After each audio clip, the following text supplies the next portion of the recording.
Sir ఇటువంటి క్లైమేట్లో మీరు first posting ఎక్కడ తీసుకొచ్చారు? అప్పుడు ఎలాంటి పరిస్థితి ఉండేది? నేను షిలాంగ్లో ఏఎస్పీగా చేయడం జరిగింది. ఆ తర్వాత అడిషనల్ ఎస్పీ నాకు ప్రమోషన్ వచ్చిన వెంటనే నన్ను అక్కడి నుంచి గారోస్ డామినెంట్గా ఉన్నటువంటి గారో హిల్స్లో అడిషనల్ ఎస్పీగా వేశారు జిల్లాలో. అక్కడ ఏంటంటే మిలిటెన్సీ చాలా ప్రభావం చాలా విపరీతంగా ఉంది అక్కడ.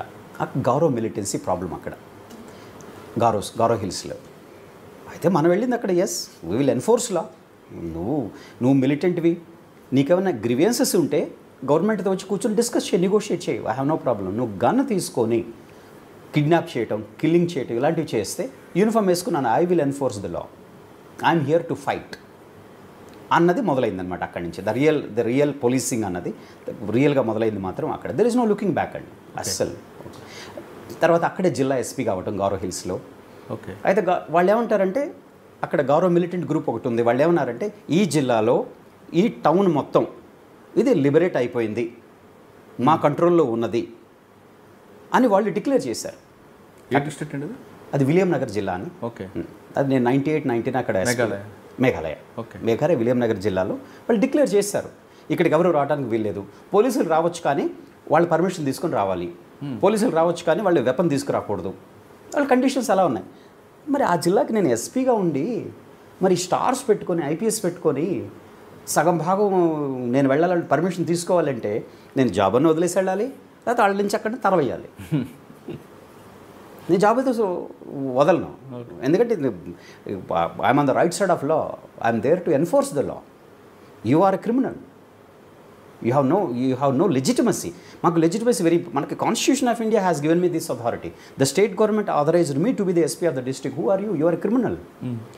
Then will see that I also see absolutely. That start అయింది. Then I penetrated in to their. వాళ్ళు అనుకున్నట్టు వాళ్ళు లిబరేట్ అయినటువంటి టౌన్లో అది వెళ్ళాను. నా గన్మను నేను వెళ్ళాను. అది 29 జూలై 1998 వెళ్ళి అక్కడే ఉన్నాను ఉదయం నుంచి రాత్రి దాకా. కమ్ విల్ ఫైట్ సినిమాటిక్గా. బహుశా తెలుగు సినిమా, తమిళ సినిమా ఆ ప్రభావం యూనిఫామ్ వేసుకున్న తర్వాత ఉండుంటుందేమో. అంటే మీరు ఒక గన్మెన్తో వెళ్ళిపోయారు? ఇద్దరు గన్మెన్తో వాళ్ళు 15 మంది. దాంట్లో నాగాస్ ఉన్నారని తెలియదు నాకు అప్పుడు. ఓకే. నాగా మిలిటెంట్స్ వాళ్ళు ఒక స్పాట్ పెట్టారు అంటే వాళ్ళు జనరల్గా మిస్ అవ్వరండి.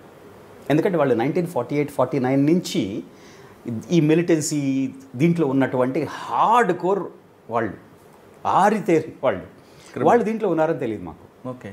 ఇన్సిడెంట్ అది సాయంత్రం సరే ఈవినింగ్ 6 అయిపోయింది, ఉదయం నుంచి అక్కడే కూర్చున్నాను. మీరు రాలేదు అని అక్కడ టీ తాగాను. మన బజార్లో టిపికల్ తెలుగు మూవీ ఉంటే చూసారు, అంకుశ లాంటిది, అలా ఊహించుకుని బహుశా అప్పుడే అంకుశ రిలీజ్ అయింది, చూసి వెళ్ళుంటాను. అది ఉందనుకుంటాను. అది చాలా ఇద్దరు గన్మెన్తో ఎలా ఫైట్ చేద్దాం వెళ్ళారనుకుంటా. ఫూలిష్నెస్, అందుకంటే వెళ్ళలేదు. నేను అది ఆ రోజు సాయంత్రం 5:45 వెనక్కి రావటం బయలుదేరాను అనమాట. ఇంకా మళ్ళీ డిస్ట్రిక్ట్ హెడ్ క్వార్టర్కి రావాలి అని. ఆ ఊరు దాటి బయటకు వచ్చాను. అంబుష్ జరిగింది నా మీద అంబుష్ జరిగింది. అది సర్వైవ్ అవటం అన్నది అది మరి భగవతి ఇచ్చ. అది వాళ్ళు ఏంటంటే నేను ఒక అడవి మార్గం నుంచి రావాలి, దాదాపు ఒక 6 కిలోమీటర్స్. అది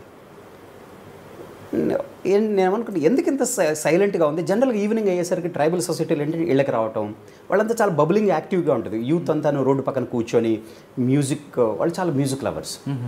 ఇలాంటివి ఈవెన్ టెల్టైల్ సైన్స్ లేవి, అంత క్వైట్గా ఎందుకుంది అనుకున్నాను నేను. ఏంటి ఇంత క్వైట్గా ఉండకూడదు ఈ టైంలో, ఎందుకంటే ఎవరు లేరు అక్కడ. ఆ రోడ్డు మొత్తం అది నేషనల్ హైవే 62. ఏమై ఉంటుంది, కారణం ఏమై ఉంటుంది అసలు, ఎందుకు? నేను నా గన్మెన్ ఏమో నా పక్కన కూర్చున్నాడు, ఒకటి నా వెనకాల కూర్చున్నాడు అనమాట. వెపన్స్ రెడీ చేసి పెట్టండి, కాక్ చేయండి. నా 6th సెన్స్ చెప్తుంది something is going to happen, something. ఆ అనీజ్ ఫీలింగ్ వచ్చేస్తుందండి మీకు.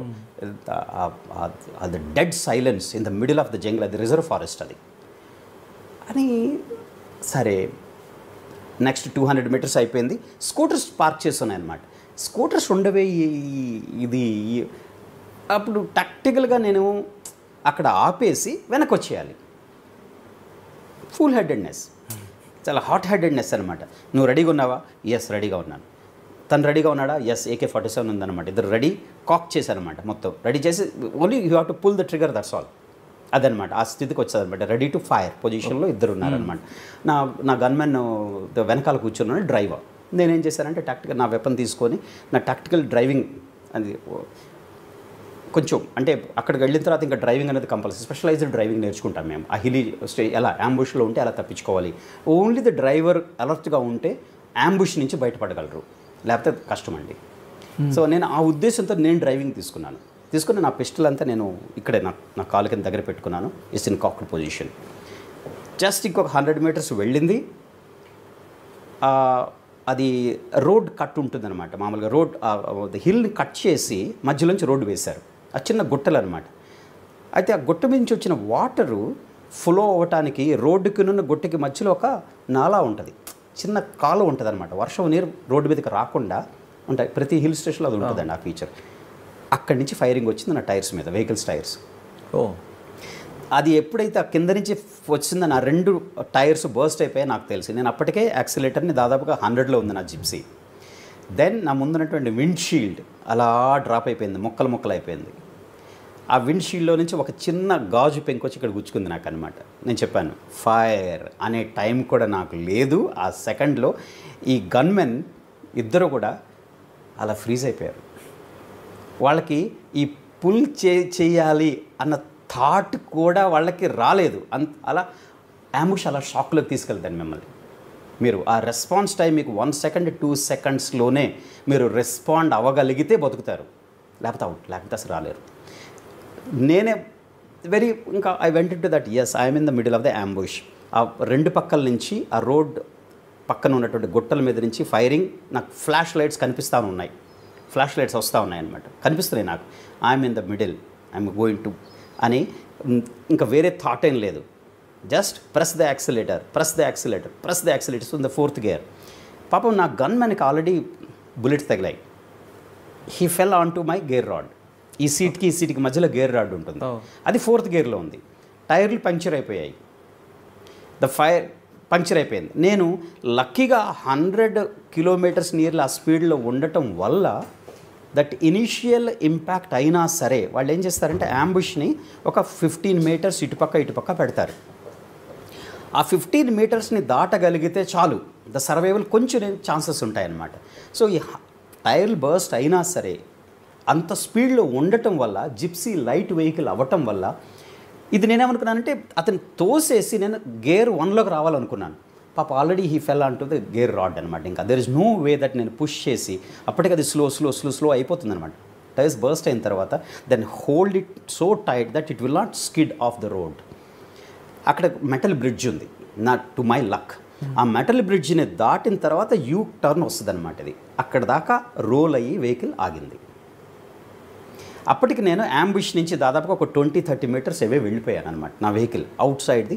ఈలోపు లక్కీ ఏంటంటే యాంబుష్ టీమ్కి నా జిప్సీకి మధ్య మెటల్ బ్రిడ్జ్ ఉంది కరెక్ట్గా, అందుకని వాళ్ళకి బహుశా వ్యూ దొరకుండదు.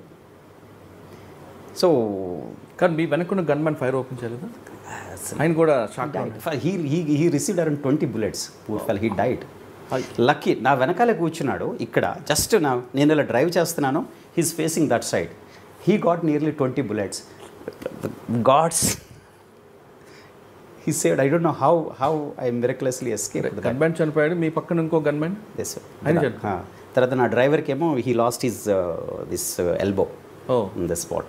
సో నేను స్కిడ్ అవ్వటం, దాన్ని స్కిడ్ అయ్యి జంగిల్లోకి రోల్ అవ్వటం. ఆ పక్కనే రోడ్ పక్కనే జంగిల్ ఉంటుందన్నమాట. నా వెపన్ నేను రెడీ చేసుకొని పెట్టుకోవటం, if I can fire back, వాళ్ళు వస్తుంటే చేస్తారు జనరల్గా అనమాట, చేయగలనా అని చూస్తానమాట నా అది.